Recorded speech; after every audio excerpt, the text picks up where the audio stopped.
Imran, Manpreet, Joseph and Priyanka have been classmates in class 10th. ठीक है. After their exams are over, they happened to meet at a common friend Ruchika's house. ठीक है. चारों friend थे जो उनके exam खत्म हुए और रुचिका जो एक फ्रेंड थी उसके घर वो मिलने गए. ठीक है. Just when they are sharing their experience of examination days, Ruchika's father, Mr. Raghuraj Chaudhary, intervenes and asks about their well-being. तो रुचिका के पापा आते हैं, वो पूछते हैं कि सब अच्छे हो. He also inquires from each one of them about their career plans. ठीक है. तो वो पूछते हैं कि उनके फ्यूचर में जो करियर प्लान्स हैं वो क्या है. ठीक है. Mister Raghuraj who himself is a businessman. तो ये कुछ, तो जो रघुराज जी हैं वो बिजनेसमैन है. रुचिका के जो फादर हैं suggest to them that they can opt for a business as a promising and challenging career. तो वो सोच रहे होते हैं कि फ्यूचर में हमें क्या करना है. तो उसके पापा कहते हैं कि आप बिजनेस भी कर सकते हो जो कि एक चैलेंजिंग करियर है. मतलब उसमें काफी रिस्क भी रहता है, आपको काफी जो एफर्ट्स हैं वो भी लगाने पड़ते हैं, काफी चीजें उसमें रहती हैं.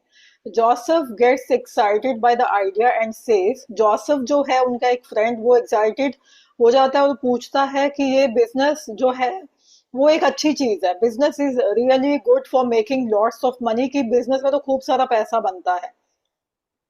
even more than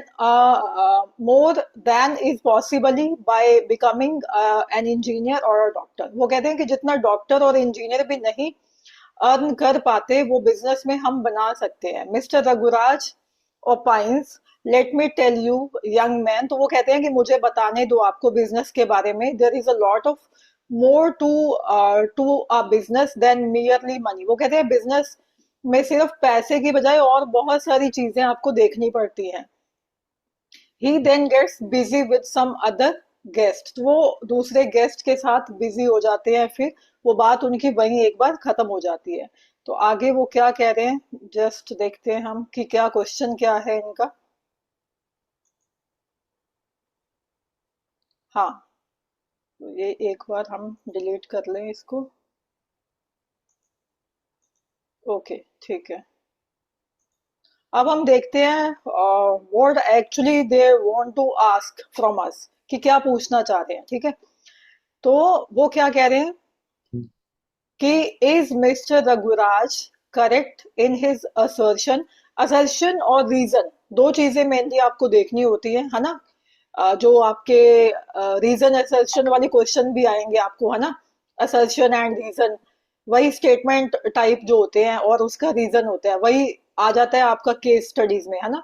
कि आपको बताना है कि ये स्टेटमेंट जो है वो सही है या नहीं है. तो अगर रीजन उन्होंने खुद दे दिया है तो आपको रीजन को वेरीफाई करना है, क्या ये जो स्टेटमेंट बोली गई है इसका reason from the following points कौन सा करेक्ट है ना. बट कई बार हमें क्या केस स्टडी में कुछ जो आंसर जो है वो टिक करने वाले नहीं रहते, हमें स्टेटमेंट टाइप रहते हैं जो कि हमें लिखना हम्म। पड़ता है ना उसके बारे में. तो कुछ भी आ सकता है, आपको हाँ ना में भी पूछ सकता है और आपको एक्सप्लेन करने को भी बोल सकता है विद द रीजन. ठीक है. तो वो कहते हैं कि क्या उन्होंने जो स्टेटमेंट दिया वो करेक्ट दिया. बिल्कुल करेक्ट दिया. सिर्फ पैसा ही थोड़ी होता है बिजनेस में, आपको और भी चीजें अच्छा। देखनी है कि कैसे परचेजिंग होगी, कैसे जो रॉ मटेरियल है उसका हैंडल किया जाएगा, कौन से वर्कर्स रखे रह जाएंगे, लैंड कहाँ से अरेंज करना है, लोन्स कहाँ से लेने हैं, कैपिटल कहाँ से अरेंज करना है, और उनका एडवर्टाइजमेंट कैसे आपको करना है, फिर उनका डिस्ट्रीब्यूशन गुड्स का कैसे करना है so that we can earn the profit. तो काफी सारी और कंपटीशन भी मिलता है मार्केट में आपको जब आप बिजनेस करने जाते हो. तो काफी सारी जो bundle of things you have to see है. और है नेक्स्ट वो कह रहे हैं on the basis of your understanding of the chapter state the features of business. वो कहता है कि बिजनेस की आपको यहाँ पे दो या तीन कुछ फीचर्स बतानी होती है. ठीक है. तो पहला तो उन्होंने आंसर पूछा कि क्या मिस्टर रघुराज जी हैं वो उन्होंने स्टेटमेंट जो दिया इज इट करेक्ट. तो we will say that he is correct. ठीक है. यस, मिस्टर हाँ। Raghuraj is correct in his assertion. जो उन्होंने स्टेटमेंट दिया दैट इज करेक्ट. ठीक है. आगे क्यों करेक्ट है. Business is much more than merely earning money. तो बिजनेस वो कहता है पैसा अर्न करने के बियॉन्ड बहुत कुछ है, ठीक है। As per my understanding of the chapter, business poses the following features. तो बिजनेस के क्या फीचर्स हैं? तो इसमें काफी सारी फीचर्स हमने देखी थी, है ना, कि एक तो ये रेगुलर हाँ होना चाहिए, हमारी जो ट्रांजेक्शन्स हैं वो हाँ, क्या होनी चाहिए? Dealing in regular. Regular intervals. हाँ, रेगुलर बेसिस पे होनी चाहिए। ये नहीं कि मैंने एक बार जो पिकल बनाने की हमने एग्जांपल लिया था कि मैंने पिकल बनाया और एक बार उसका ट्रांजैक्शन कर दिया, मैंने सेल कर दिया, उसके बाद मैंने बंद कर दिया, या दो ट्रांजैक्शन किया उसके बाद मैंने उसको बंद कर दिया। तो रेगुलर बेसिस पे आपकी परचेजिंग, मैन्युफैक्चरिंग, सेलिंग जो है इसमें रहनी चाहिए, ठीक है।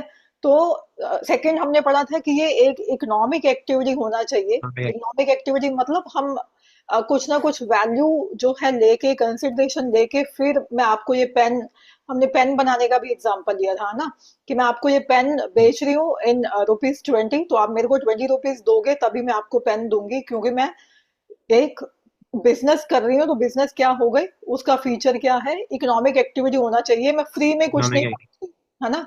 ना ही तो मैं यहाँ पे चैरिटी कर रही, ना मैं आपको डोनेशन दे रही, ना मैं गिफ्ट दे रही, ठीक है। मेरा मोटिव क्या है यस। बिजनेस करने का? मोटिव है प्रॉफिट अर्न जो करना, इनकम जनरेट करना। नेक्स्ट आता है हमारा, इट इन्वॉल्व्स सेल और exchange of goods and services for value. ये मेन जो बात है हमें देखनी है यहाँ पे, कि हमारा जो सेल हो रहा है ना, गुड्स का एक्सचेंज कर रहे हैं हम, ठीक है। मैंने आपको ये गुड दिया, आपने मेरे को कुछ वैल्यू दिया, ₹20 दिए, ठीक है, कुछ कंसिडरेशन दिया। मैं फ्री में नहीं दे रही, मैं आपको कुछ कुछ चैरिटी में नहीं दे रही, कुछ डोनेशन नहीं दे रही, कुछ गिफ्ट नहीं दे रही। तो ये बिजनेस के जो तीन चार मेन फीचर्स हैं वो आप यहाँ पे लिख सकते हो। जैसे उन्होंने पूछा कि बिजनेस के फीचर्स क्या हैं, तो first of all this must be an economic activity, and second one, it involves sale और exchange of goods and services for some value, ठीक है, फॉर सम कंसिडरेशन। थर्ड आ गया, it must be on the regular basis. एक regularity, एक continuity business में होनी चाहिए, ठीक है। नेक्स्ट लेट्स सी कि नेक्स्ट क्या पूछ रहे हैं वो। ओके, सेकंड उन्हें उन्होंने पूछा है जोसेफ के बारे में। पहले उन्होंने बोला रघुराज जी के बारे में, कि जो रुचिका के फादर ने गाइड किया, बताया बिजनेस के बारे में, उसका क्या स्टेटमेंट सही था, और बिजनेस क्या है उसकी फीचर्स दो। Second one, they are asking you about the Joseph, जिन्होंने बोला था, वो स्टूडेंट था जो रुचिका का फ्रेंड, कि बिजनेस में तो बहुत पैसा है, ठीक है। Joseph thinks that that the only objective of business is to earn money. Is he correct? सिर्फ पैसा पैसा है और कुछ नहीं करना, राइट? तो क्या जोसेफ करेक्ट है यहाँ पे? नहीं, क्योंकि खाली प्रॉफिट से ही मतलब सारी चीजें नहीं हो यही सकती। यही बुक है आपके पास बिजनेस स्टडीज की, या डिफरेंट है कोई? हाँ, है ना? यही है। हाँ, ठीक है। तो यहाँ पे हम बोलेंगे जोसेफ जो है, he is not correct. No, Joseph is not correct. Profit earning is not only the objective of business. यहाँ पे हमें इकोनॉमिक ऑब्जेक्टिव भी होते हैं, वेलफेयर ऑब्जेक्टिव भी होता है, सोशल ऑब्जेक्टिव्स भी होते हैं जो हमें फॉलो करके चलने पड़ते हैं, ठीक है। The objective of business can be classified as economic objectives and social objectives, earning profit, survival, optimum use of resources. तो वो कहता है, हाँ, वन ऑफ द जो ऑब्जेक्टिव या मोटिव्स हम बोल सकते हैं कि अर्निंग प्रॉफिट, तो वो वन ऑफ द ऑब्जेक्टिव्स हो सकता है। मतलब काफी सारे हमारे ऑब्जेक्टिव है, बीच में से एक ऑब्जेक्टिव हो सकता है हमारा प्रॉफिट अर्न करना है हमने। तो फर्स्ट उन्होंने क्या बोला कि जो ऑब्जेक्टिव है वो दो पार्ट्स में डिवाइड रहते हैं। एक तो हमारे रहते हैं इकोनॉमिक ऑब्जेक्टिव्स, और सेकेंडली वो रहते हैं हमारे सोशल ऑब्जेक्टिव्स।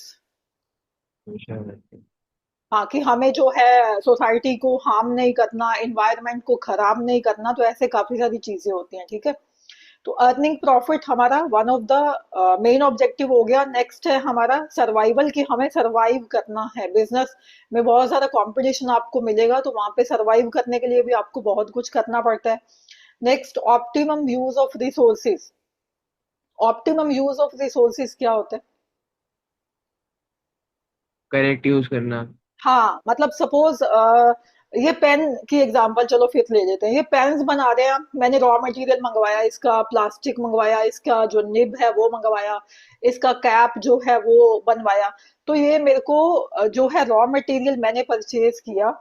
मैं मैं क्या चाहूंगी कि इसका जो यूज है, आप रॉ मटेरियल का लेबर जो है वो इसका ऑप्टिमम यूज करे, सो दैट वेस्टेज जो है वो कम से कम हो, ताकि मेरा नुकसान ना हो, मेरी कॉस्ट जो है ज्यादा ना पड़े, है ना। तो उसमें मैं इसको मिनिमम थोड़ा प्रॉफिट डाल के इसको इजीली मार्केट में मैं सेल कर पाऊँ। तो वो होता है ऑप्टिमम यूज ऑफ रिसोर्सेज भी हमें करना है, क्रिएटिंग मार्केट स्टैंडिंग, मार्केट में हम बिजनेस कर पाए, ऐसी गुडविल भी हमें वो बनानी है, हम ग्रोथ कर पाए, ऐसा भी हमें माइंड में मोटिव रख के चलना है। इनोवेशन भी करनी पड़ती है, कुछ ना कुछ हमें R&D, रिसर्च एंड डेवलपमेंट भी करनी पड़ती है, कुछ प्रोडक्ट को लॉन्च करना है तो उससे पहले R&D भी करनी पड़ती है, कुछ रिसर्च करना पड़ता है, ठीक है। नेक्स्ट है हमारा प्रोडक्टिविटी, कि जो प्रोडक्शन है वो मैक्सिमम किया जा सके from the given resources, from the given raw material. Next है मैनेजर्स डेवलपमेंट, कि जो मैनेजर है उसकी जो मैनेजमेंट है उसका भी वो भी ध्यान में रख के चलना है कि कौन सा हमें मैनेजमेंट जो है वो सिलेक्ट करना है, सो दैट हमारा बिजनेस जो है स्मूथली चल पाए। नेक्स्ट है economic objectives of the business, ये थे हमारे इकोनॉमिक ऑब्जेक्टिव्स, ठीक है। On the other hand supply of quality product.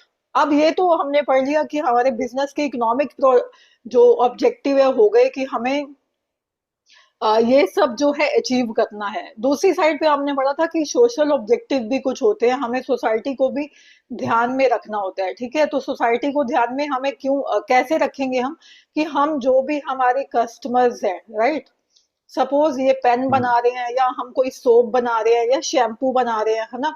तो हमें वो क्वालिटी जो है कस्टमर को वो देनी है, ये नहीं कि हम कुछ भी घोल के उनको दे दे कि ये लो बन गया और अपना फायदा सोचे, तो वो आगे से बिकेगा भी नहीं हमारा।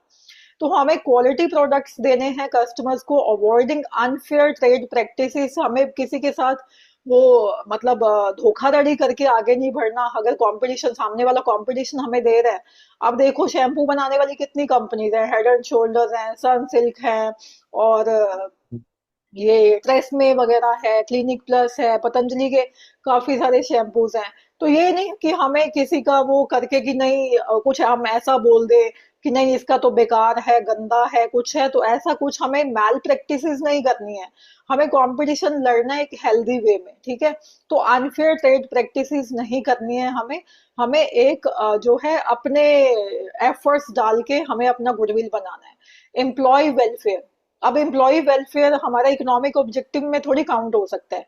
एम्प्लॉय को सैलरी दे रहे हैं, दैट इज इकोनॉमिक एक्टिविटी हो गई, बट अगर उसका भला सोच रहे हैं, उसका कुछ वेलफेयर सोच रहे हैं, तो वो हमारा एक सोशल ऑब्जेक्टिव में काउंट होगा। जनरेशन ऑफ एम्प्लॉयमेंट, मतलब हम जो अगर सपोज हमने कंपनी खोली शैम्पू बनाने की, तो उससे हम क्या करें, हमें क्या करना चाहिए, हमें सोसाइटी के लिए भी एम्प्लॉयमेंट जनरेट करना चाहिए, ताकि लोगों को हम ज्यादा से ज्यादा एम्प्लॉय करके उनको लाइवलीहुड करने का हम उनको अपॉर्चुनिटी दे सकें, ठीक है।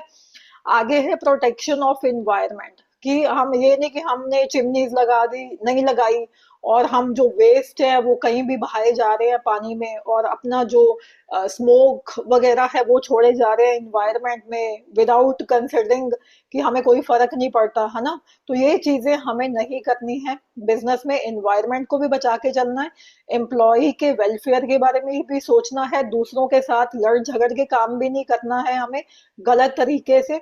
ये सारे क्या आ जाते हैं, हमारे सोशल ऑब्जेक्टिव्स आ जाते हैं। तो जोसेफ को यहाँ पे हमने आंसर हाँ दिया कि सिर्फ बिजनेस पैसा कमाना ही नहीं है, और भी बहुत सारी चीजें हमें यहाँ पे देखनी होती है, ठीक है। ये क्लियर है।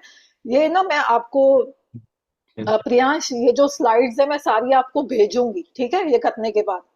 तो इनको आप अपने लेवल पे एक बार आराम से इनको पढ़ लेना, फिर भी कोई इशू आए तो फिर हम डिस्कस कर लेंगे, ठीक है।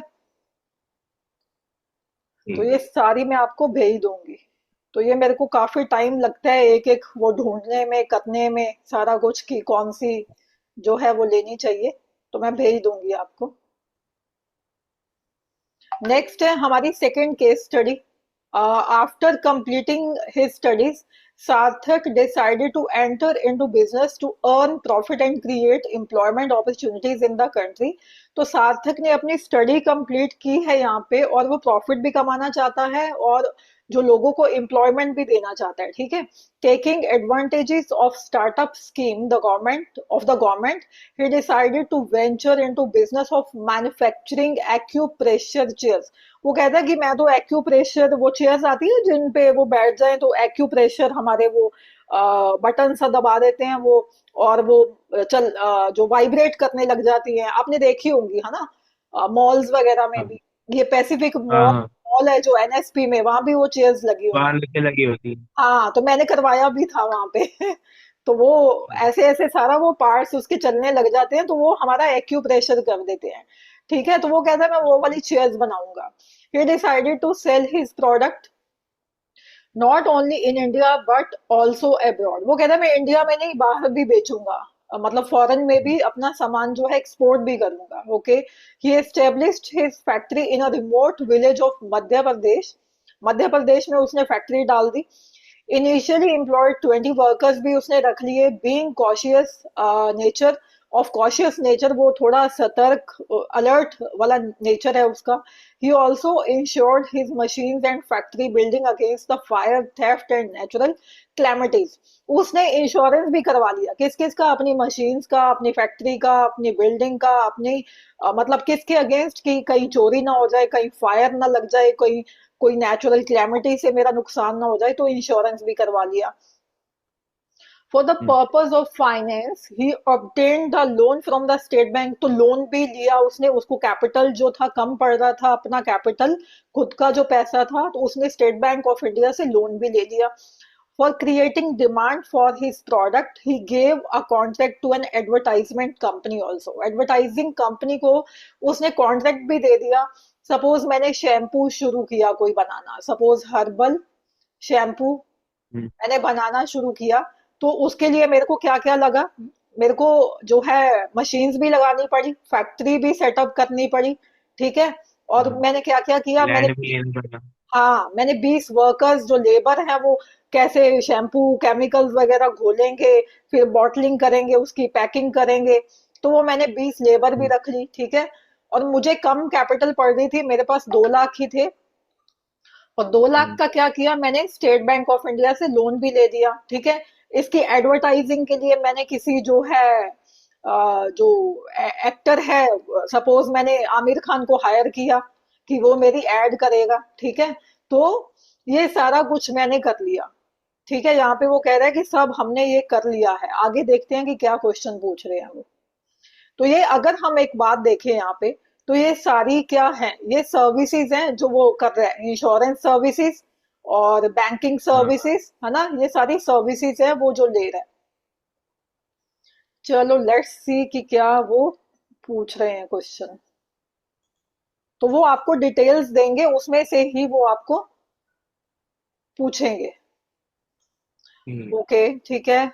In which in which category of industry did Sarthak venture into. अब वो पूछ रहे हैं कि कौन सी, कुछ सारी टाइप्स होती हैं इंडस्ट्रीज की, है ना, तो वो कहते हैं कौन सी है। इंडस्ट्री में शुरू किया है उसने।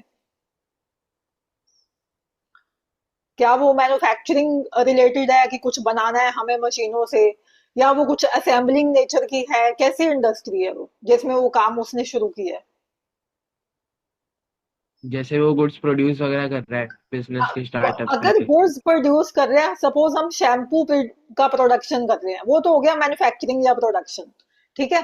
वो मेरा प्रोडक्शन हो गया, वो प्रोडक्शन नेचर की इंडस्ट्री होगी। बट यहाँ पे वो क्या कर रहा है, एक टेक्नोलॉजी जो कि एक्यूप्रेशर है और एक चेयर, दो दो ही चीजें है ना। एक तो क्या है, हम्म, एक्यूप्रेशर की टेक्नोलॉजी, अच्छा, टेक्नोलॉजी तो डालनी पड़ेगी ना उसमें चेयर में। और एक है प्लस हाँ, चेयर, तो इनका चेयर में इनकी असेंबलिंग की गई है, वो पार्ट्स जगह जगह जगह बड़ी सी चेयर में अंदर उसके लगाए गए हैं, तो वो क्या हो गया, हम्म, असेंबलिंग इंडस्ट्री। असेंबलिंग तो इंडस्ट्री। हाँ, Sarthak ventured into assembling industry. In this industry two or more components are combined together to make a new product, ठीक है।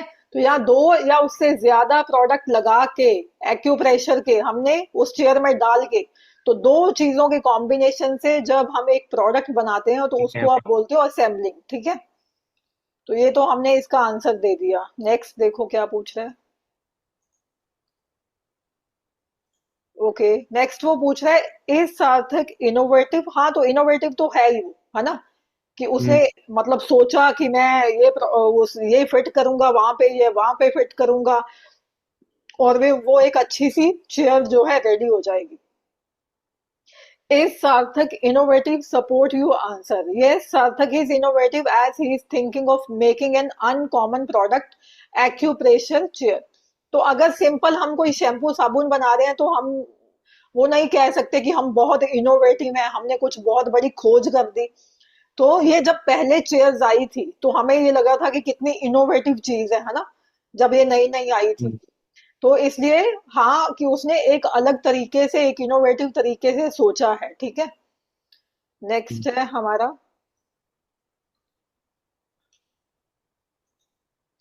Okay, he decided to sell his products.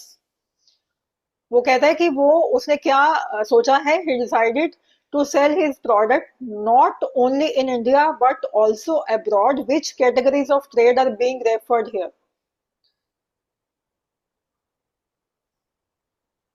Yes, तो इस trade को हम क्या domestic trade बोलेंगे, सिर्फ इंटरनल ट्रेड बोलेंगे, या इंटरनल एक्सटर्नल, जैसे एक्सपोर्ट करना, ग्लोबल जो है।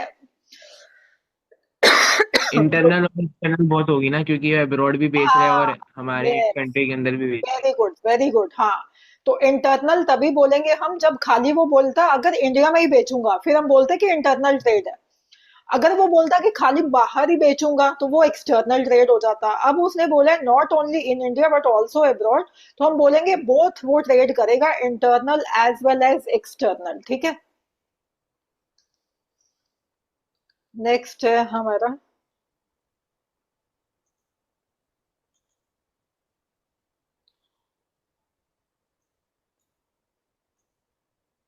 ओके, नेक्स्ट है हमारा। सार्थक used a number of auxiliary of trade. Auxiliaries होती हैं जो हमारे ऐसी एक्टिविटीज, ऐसी सर्विसेज जो हमारे ट्रेड को, हमारे बिजनेस को हेल्प करती हैं। वो खुद जो है वो एक हमारे लिए कुछ वो बिजनेस नहीं है डायरेक्टली, वो ट्रेड नहीं है, बट ट्रेड को हेल्प करने वाली सब एक्टिविटीज, तो वो क्या होती हैं? रहे। ऑक्सिलरीज, मतलब हेल्पिंग इन नेचर, जो हेल्प करें बिजनेस की। तो वो उनको आइडेंटिफाई करना है हमें। ठीक है, जैसे हमने शुरू में बोल दिया था कि ये सर्विसेज ले रहे हैं। Auxiliaries to trade used by Sarthak are, तो वो हमारी होती है मेनली इंश्योरेंस, बैंकिंग, एडवर्टाइजमेंट, और कौन कौन सी हो सकती हैं अगर हम और भी लिखना चाहें यहाँ पे, कि ऐसी सर्विसेज जो हमारे ट्रेड को, हमारे बिजनेस को हेल्प करें, those are known as the द ऑक्सिलरीज और the helping activities to our business. तो एक तो हो गया इंश्योरेंस। अभी हमने पढ़ा था कि उसने इंश्योरेंस हाँ, भी करवा लिया था, किसका? अपनी फैक्ट्री का, फैक्ट्री अपनी का, मशीन्स गुड्स का, का। है ना। तो ये सारा इंश्योरेंस उसने करवा लिया था। नेक्स्ट, बैंकिंग की सर्विस कैसे हमें पता चला उसने लोन लिया? ले उसने क्या किया? लोन ले लिया था एक। हाँ, लोन लिया था उसने, टेकन लोन फ्रॉम एसबीआई। तो ये बैंकिंग की सर्विस भी उसने यूज करी है। एडवर्टाइजमेंट का, एडवर्टाइजमेंट में उसने पर्सनली कांटेक्ट करा था। हाँ, कि वो मेरी एडवर्टाइजमेंट के लिए भी उसने पैसा दे दिया था कुछ लोगों को, कि जो कि उसकी एडवर्टाइजमेंट करेंगे। तो एडवर्टाइजमेंट को भी उसने यूज किया, उसने बैंकिंग को भी यूज किया, उसने इंश्योरेंस को भी यूज किया। तो और कौन सी ऐसी चीजें हैं जो यहाँ पे हम लिख सकते हैं, इंक्लूड कर सकते हैं?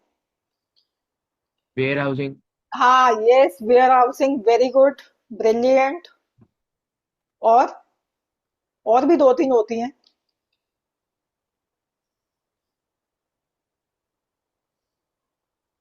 वेयर हाउसिंग और कम्युनिकेशन, हाँ, कम्युनिकेशन।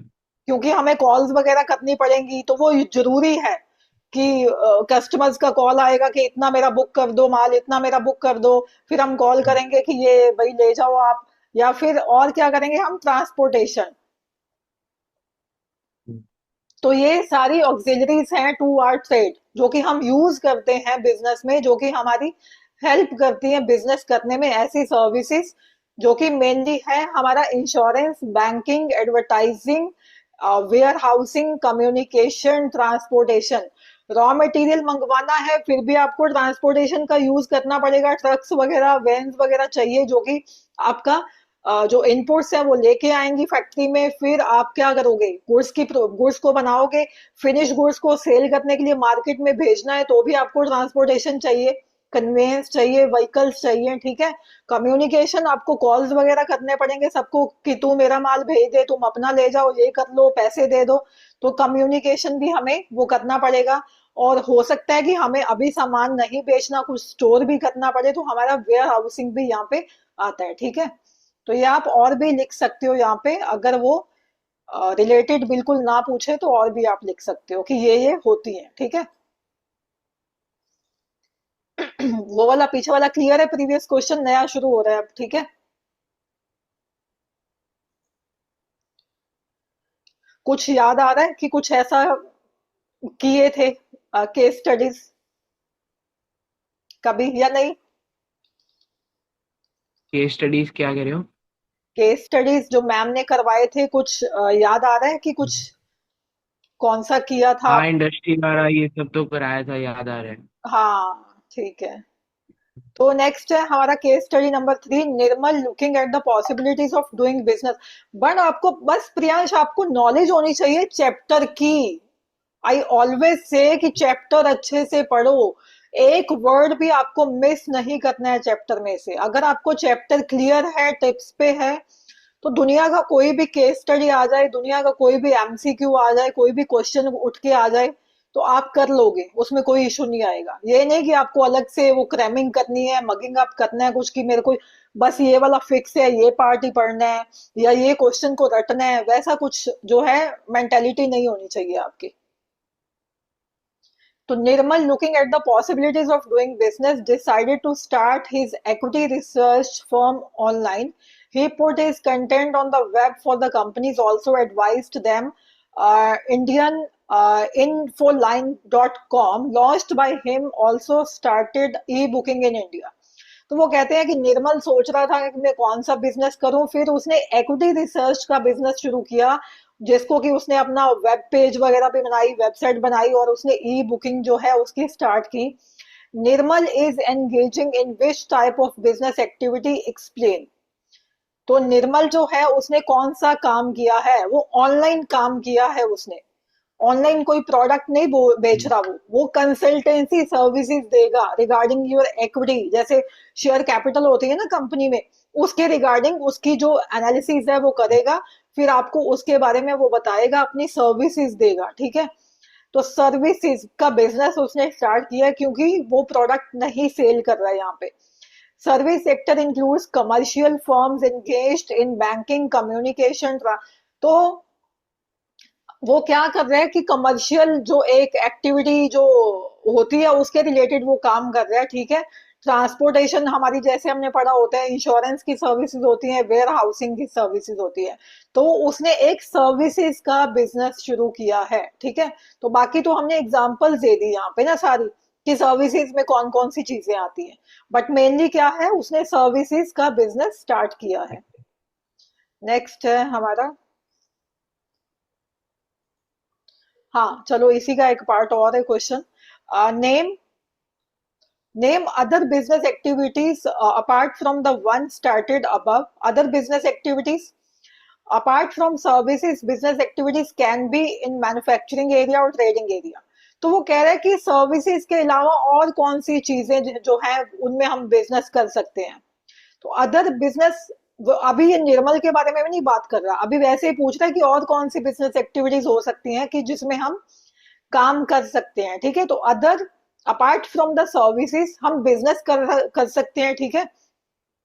बिजनेस में हमने दो तरीके से हम्म। पढ़ा था कि या तो हम मैन्युफैक्चरिंग कर सकते हैं या हम ट्रेडिंग कर सकते हैं, ठीक है। मैन्युफैक्चरिंग में हाँ, हमने क्या ट्रेड पढ़ा करते हैं। था, मैन्युफैक्चरिंग में क्या करना है हमें? Production and procurement of goods. हाँ, प्रोडक्शन करना है मेनली। हम रॉ मटेरियल लाएंगे, जैसे पेन का एग्जांपल लिया, यहाँ पे प्लास्टिक, निब, कैप वगैरह, इंक वगैरह सब मैं लूंगी। उससे मैं एक पेन तैयार करूंगी, है ना, नंबर ऑफ पेन्स तैयार करूंगी, वो हो गया मैन्युफैक्चरिंग। अगर मैं डायरेक्ट ये पेन ले रही हूँ, ठीक है। मैम, हाँ मैम 1 मिनट, बेल बजी है, मैं 1 मिनट में आ रहा हूँ। हाँ हाँ, श्योर श्योर, जब।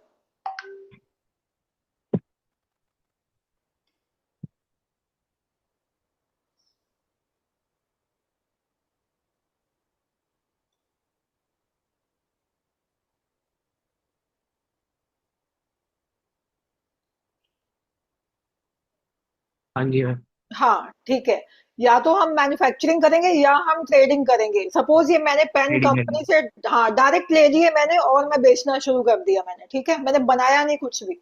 सपोज हमने एसीज का एग्जांपल लिया था, हमने रेफ्रिजरेटर्स का एग्जांपल लिया था, हमने टीवीज का एग्जांपल लिया था, जो शोरूम्स खुलते हैं, है ना, जैसे क्रोमा वगैरह है हमारे यहाँ पे।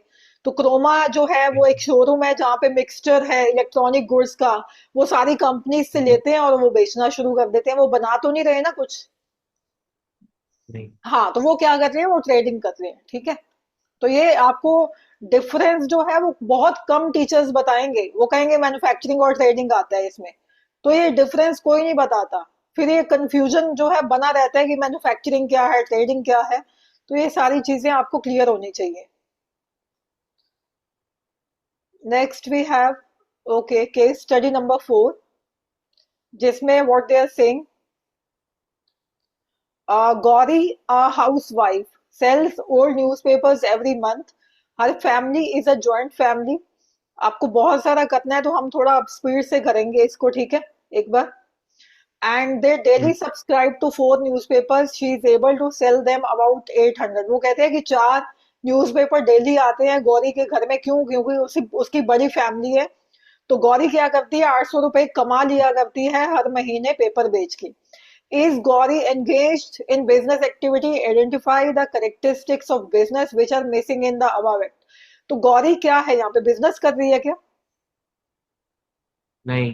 हाँ, बिजनेस नहीं कर रही, क्यों? क्योंकि उसका जो मोटिव है वो बैठ के प्रॉफिट अर्न करना नहीं है, वो तो अपने घर का वो जो रद्दी वगैरह है वो उसने क्लियरेंस करना है, इसलिए कर रही है। और वो रूटीन में ये काम नहीं कर रही, ठीक है। और जो यस। वो कोई प्रोडक्शन नहीं कर रही, कोई बाहर से सामान नहीं मंगा रही, कोई ट्रेडिंग नहीं कर रही, ठीक है। तो no, Gauri is not engaged in business activity. The characteristics or the features of the business which are missing in the above act are, एक तो प्रोडक्शन नहीं हो रहा कुछ भी, गुड्स एंड सर्विसेज का कुछ हाँ। प्रिक्योरमेंट नहीं हो रहा। नेक्स्ट, प्रॉफिट अर्निंग करना उसका मोटिव नहीं है, वो घर का जो गार्बेज वगैरह है या फालतू का सामान है वो क्लियरेंस कर रही है। तो वो तो उसको पैसे मिल जा रहे हैं, चलो ठीक है। Dealing of goods and services on a regular basis पे वो काम नहीं कर रही है, ठीक है। नेक्स्ट है, जहां पे आपको डाउट आए तो मेरे को आप बताते जाना। Next we have fifth, Raghav has a very good hand at cooking. वो कहते हैं राघव एक जो है लड़का है, वो कुकिंग बड़ी अच्छी कर लेता है। Every one appreciated his culinary skills. culinary skills होते हैं कि कुकिंग वगैरह के रिलेटेड आप अच्छी जो शेफ कुकिंग टाइप वो करते हो। Therefore he did his graduation in hotel management. Hotel management में उसने कोर्स ग्रेजुएशन किया। He got an offer from the hotel Hyatt and got place there. तो एक 5 स्टार होटल में से उसको ऑफर आता है, वो वहां पे लग जाता है, ठीक है। Which economic activity is presented in this case? क्या वो बिजनेस कर रहे हैं, क्या वो प्रोफेशन के फील्ड में है, या वो एम्प्लॉयमेंट के फील्ड में है? क्या लग रहा है?